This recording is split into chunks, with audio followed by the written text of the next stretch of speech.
सत्संग के मां बैठकर कोई बात चलावे और उस अपराधी आत्मा को तीन लोक नहीं ठोर।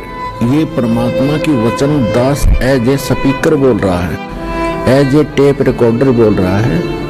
आदेश परमात्मा का चल रहा होता है और जो आत्मा अपने परमात्मा के आदेश को ध्यान से नहीं सुनता है उसको अपराधी बताया है।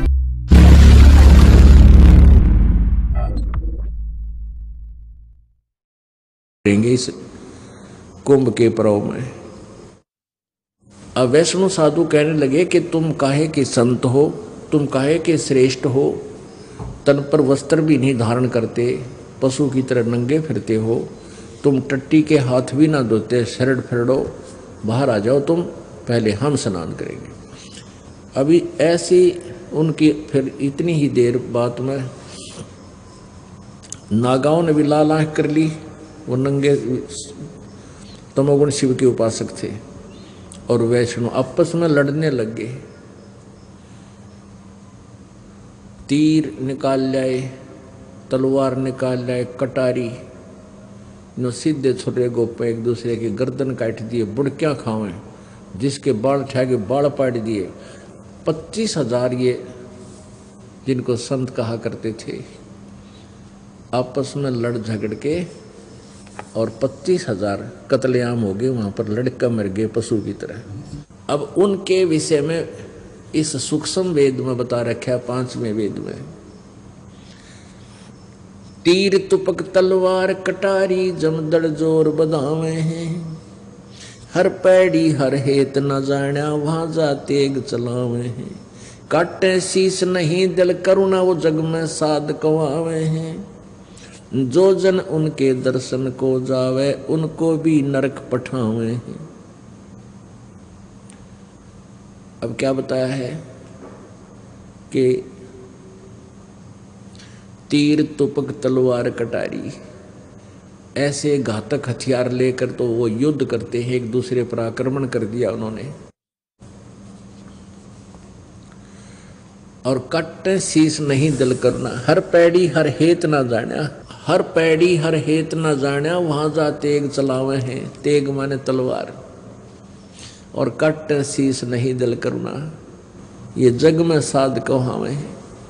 और जो व्यक्ति ऐसे संतों का शिष्य बन जाता है या उनके दर्शन करने भी जाता है तो वो क्या शिक्षा देंगे, अंडरस्टूड है। कहते उनको भी नरक पठावे हैं, उनको नरक भेज देते हैं। जब स्वयं ही नरक आहारी हैं, नरक के योग्य कर्म करते हैं, तो अनुयायी क्या करेंगे? उन्हीं के द्वारा दी गई शिक्षा को वह ग्रहण करके वो भी ऐसा ही अत्याचार कर सकते हैं। अब इस एक पंक्ति का निर्णय देने के लिए आपको ये उदाहरण देना पड़ा। साध साध सबको एक है, साध सुमत से जान, सुमति सुमति से जान, और कुमति कमावे जीव है जैसे जल पाषाण। अब वो कितने दिन से साधु संत बने फिरे थे, नागा भी वैष्णव संत भी। आज भी देख लो किसी ने टोक के सिर पावेंगे। उनको किसी को प्यार से भी आप कहोगे कि ये साधना आप कर रहे हो, ये शास्त्र विरुद्ध है, आपके सिर हो जाएंगे, लड़न लाग जाएंगे 1 मिनट में, क्योंकि उनमें साधुता तो है ही नहीं। वो तो सारी उम्र उन्होंने वो कर्म किया ही नहीं जिससे शांति हो। जो सत्संग सुनकर भी जिसमें परिवर्तन नहीं आता है उसके विषय में बताया है कि